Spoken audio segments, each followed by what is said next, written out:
નમસ્કાર ખેડૂત મિત્રો, આજના વિડીયોમાં આપણે વાત કરવાના છીએ કે પાક નુકસાન સહાય જેમને નથી મળી અથવા જેમને સહાય મળી છે પણ ઓછી મળી છે તેના વિશે વાત કરવાના છે।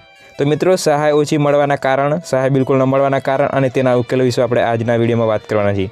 તો મિત્રો, સહાય ઓછી મળવાના કારણ 4 છે અને સહાય બિલકુલ ના મળવાના કારણ એ બી 4 છે। તો મિત્રો, આ કારણ સિવાય બીજા કોઈ કારણ નહીં હોઈ શકે। તો મિત્રો, સંપૂર્ણ વિગત આપણે વાત કરવાના છીએ। તો સૌથી પહેલાં મિત્રો આપણે જોઈ લઈએ કે સહાય ઓછી મળવાના મુખ્ય કારણો કયા છે।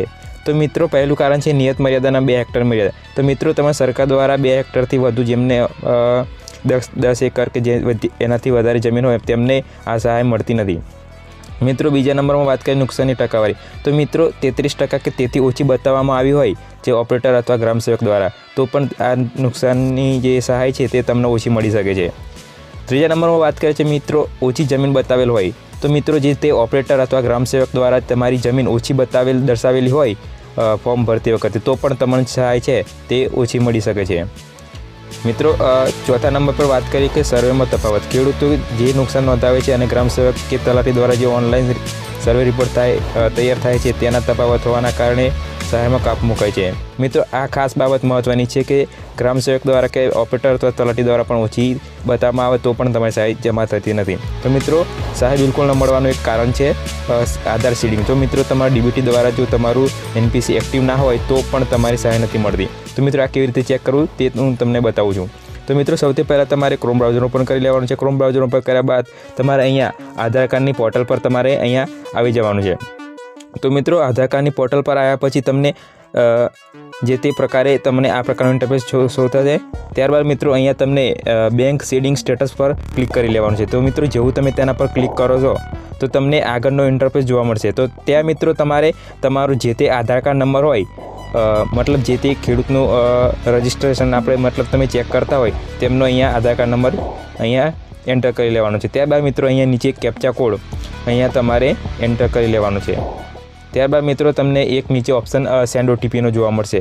તો મિત્રો, જે આધાર કાર્ડમાં જે તે મોબાઈલ નંબર લિંક હોય તેના પર એક ઓટીપી જાય છે અને તે ઓટીપી તમારે અહીંયા એન્ટર કરવાનો છે।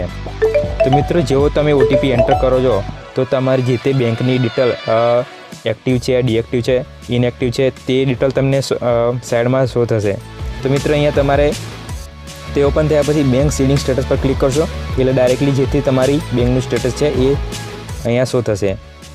તો મિત્રો, તમે વિડીયોમાં જોઈ શકો છો કે તે કેવી રીતના શો થાય છે। તો મિત્રો, અહીંયા મારું છે એ સ્ટેટ બેંકમાં એક્ટિવ છે। તો મિત્રો, આ એક્ટિવ હોવું જરૂરી છે। મિત્રો, બીજા નંબરમાં વાત કરીએ કે અરજીમાં ભૂલ।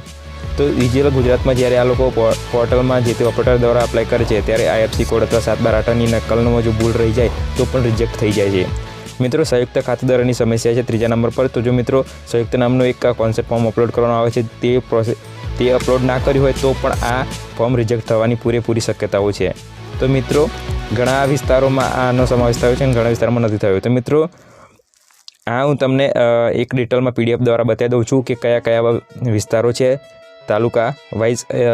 તો તમને ખ્યાલ આવી જશે કે તમારો જે તે તાલુકો છે તે આમાં સમાવેશ થયો છે કે નહીં। તો મિત્રો, આ એક પરિપત્ર છે જેમાં બધી જ ડિટેલ તમને અહીંયા આપવામાં આવે છે કે તમને કેટલી સહાય મળવાની છે, કેટલા હેક્ટર દીઠ કેટલું મળશે, કોને કેટલું વળતર મળશે, કેટલા ટકાવારી છે।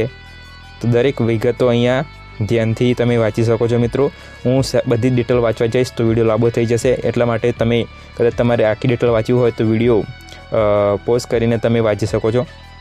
મિત્રો, આની આ પૂરેપૂરી પ્રોસેસ બતાવેલી છે આ પીડીએફમાં કે કેવી રીતે એપ્લાય કરવું, શું શું કન્ડિશન છે, ક્યાંથી તમે એપ્લાય કરી શકો છો, કોની તમારે અહીંયા મંજૂરી જોઈએ અને તમારે કોના દ્વારા એપ્લાય કરાવી શકો છો, દરેકે દરેક વિગતો અહીંયા તમને જોવા મળશે। તો મિત્રો, આપણે છેલ્લા લાસ્ટમાં જોઈ લઈશું કે કયા કયા તાલુકા આવેલા છે, પરંતુ હું તમને અહીંયાથી પીડીએફ થોડી સ્ક્રોલ કરું છું। તમારે જો આખી વાંચવું હોય તો તમે વિડીયો પોઝ કરીને તમે ધ્યાનથી વાંચી શકો છો। મિત્રો, તમે જોઈ શકો છો ત્યાં સંપૂર્ણ ડિટેલ અહીંયા સમાવેશ કરેલો છે। તો મિત્રો, કોઈ પણ તમને આ પીડીએફ વાંચ્યા પછી બી તમને કોઈ ડાઉટ હોય તો તમે અમને કોમેન્ટ કરી શકો છો જેથી કરીને હું તમને વિગતવાર ડિટેલ આપી શકું। તો મિત્રો, જો તમે અમારી ચેનલ પર નવા હોય તો અમારી ચેનલને સબસ્ક્રાઈબ જરૂર કરજો। તો મિત્રો, અહીંયા પહેલો તાલુકો છે ભાભર તાલુકો છે। તો મિત્રો એ તાલુકા વાઇઝ આપે છે અને સામે ગામડાના જે તે નામ છે એ કયા કયા અંદર એમને સમાવેશ થાય છે એ પણ અહીંયા ડિટેલ આપેલી છે. તો મિત્રો તમે તમારા જે બી તાલુકો લાગતો હોય તે ધ્યાનથી વાંચી શકો છો અને એમાં તાલુકામાંથી તમે ગામનું નામ પણ તમે વાંચી શકો છો.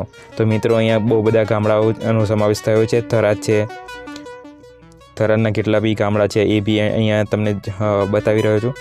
તો મિત્રો જેટલા બી તાલુકા છે તે અહીંયા તમે જોઈ શકો છો.